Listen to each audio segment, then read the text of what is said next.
आप सभी को राधे राधे और आप सभी का बहुत बहुत स्वागत है मेरी यूट्यूब चैनल ज्ञान धारा में। आज हम जानेंगे सोमवार व्रत कथा के बारे में। सोमवार का दिन भगवान शंकर को समर्पित है। इस दिन पूजा करने से भगवान बहुत प्रसन्न होते हैं। लोग आज के दिन व्रत रखते हैं। इस व्रत में भक्त भगवान शिव संग माता पार्वती जी की विशेष पूजा करते हैं। भोलेनाथ की पूजा अर्चना के दौरान व्रत कथा सुनकर लोग अपने उपवास को सार्थक बनाते हैं। सोमवार व्रत कथा। एक समय की बात है, किसी नगर में एक साहूकार रहता था। उसके घर में धन की कोई कमी नहीं थी, लेकिन उसके कोई संतान नहीं थी। इस कारण से वह बहुत दुखी रहता था। संतान प्राप्ति के लिए वह प्रति सोमवार को व्रत रखता था। वह पूरी श्रद्धा के साथ हर सोमवार को शिव मंदिर जाकर भगवान शिव और माता पार्वती जी की पूजा करता था।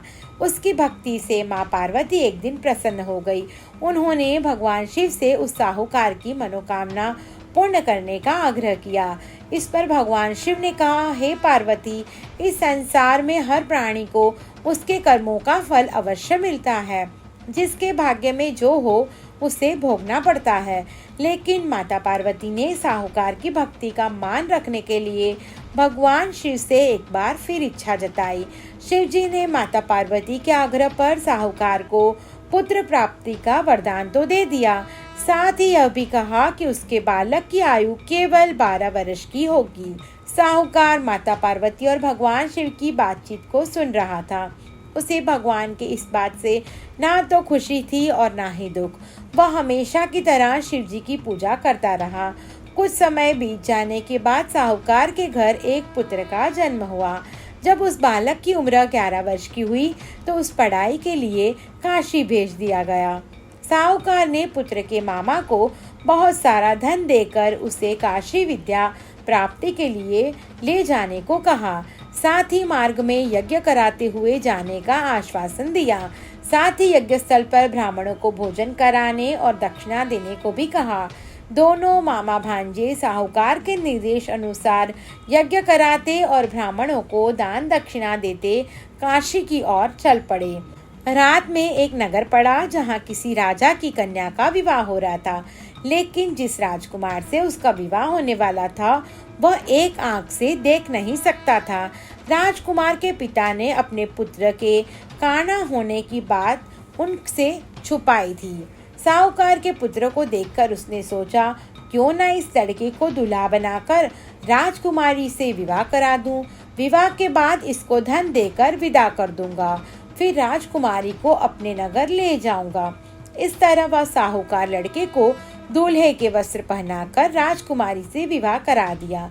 लेकिन साहूकार का पुत्र ईमानदार था। उसे यह बात अच्छी नहीं लगी। उसने मौका मिलते ही राजकुमारी की चुन्नी के पल्ले पर लिख दिया कि तुम्हारा विवाह तो मेरे साथ हुआ है, लेकिन जिस राजकुमार के साथ तुम्हें भेजा जाएगा वह एक आंख से काना है। मैं तो काशी पढ़ने जा रहा हूँ। जब राजकुमारी ने चुन्नी पर लिखी बातें पढ़ी तो उसने अपने माता पिता को यह बात बताई। फिर राजा ने अपनी पुत्री को विदा नहीं किया। बारात तो वापस लौट दी गई। दूसरी ओर मामा के साथ साहूकार का पुत्र काशी पहुंच गया। वहां जाकर उन्होंने यज्ञ किया। जब लड़के की आयु 12 साल की हुई उसी दिन यज्ञ रखा गया। लड़के ने इस दौरान अपने मामा से कहा कि मेरी तबीयत कुछ ठीक नहीं लग रही। मामा ने उसे अंदर जाकर सो जाने को कहा। शिव जी के वरदान के अनुसार कुछ ही देर में उस बालक के प्राण निकल गए। भांजे को मृत देखकर उसके मामा ने विलाप शुरू कर दिया। संयोगवश उसी समय शिव जी और माता पार्वती जी उधर से जा रहे थे। पार्वती जी ने भगवान शिव से कहा, स्वामी, मुझे इसके रोने के स्वर सहन नहीं हो रहे। कृपा कर आप इस व्यक्ति के कष्ट को दूर करें। जब शिवजी उस मृत बालक के समीप गए तो बोले कि यह उसी साहूकार का पुत्र है जिसे मैंने 12 वर्ष की आयु का वरदान दिया था। अब इसकी आयु पूरी हो चुकी है। लेकिन मातृभाव से विभोर माता पार्वती जी ने कहा कि हे महादेव, कृपा कर इस बालक को और आयु दें, अन्यथा इसके वियोग में तड़प तड़प कर इसके माता पिता भी मर जाएंगे। माता पार्वती के इतने आग्रह पर भगवान शिव ने बालक को जीवित होने का वरदान दे दिया। शिव जी की कृपा से उस लड़के का पुनः जन्म हुआ। इस तरह शिक्षा समाप्त कर लड़का मामा के साथ अपने नगर की ओर वापस निकल पड़ा। दोनों साथ चलते हुए उसी नगर में पहुंचे जहां लड़के का विवाह हुआ था। राजा ने लड़के को वहां पहुंचते ही पहचान लिया, फिर महल में ले जाकर उसकी खूब खातिरदारी की और अपनी पुत्री को विदा किया। इधर भूखे प्यासे रहकर साहूकार और उसकी पत्नी अपने बेटे की प्रतीक्षा कर रहे थे। उन्होंने अपने बेटे की मृत्यु का समाचार मिलने पर स्वयं प्राण त्याग देने का प्रण किया था, परंतु अपने बेटे को जीवित होने का समाचार पाकर वह बहुत ही प्रसन्न हो गए। उसी रात भगवान शिव ने साहूकार के स्वप्न में आकर कहा, हे श्रेष्ठी, मैंने तेरे सोमवार के व्रत करने और व्रत कथा सुनने से प्रसन्न होकर तेरे पुत्र को लंबी आयु का वरदान दिया है। पौराणिक सोमवार व्रत कथा के अनुसार एक बार पार्वती ने भगवान शिव से पूछा कि उन्हें कैसे पूजा करनी चाहिए। भगवान शिव ने उन्हें सोमवार का व्रत रखने की सलाह दी।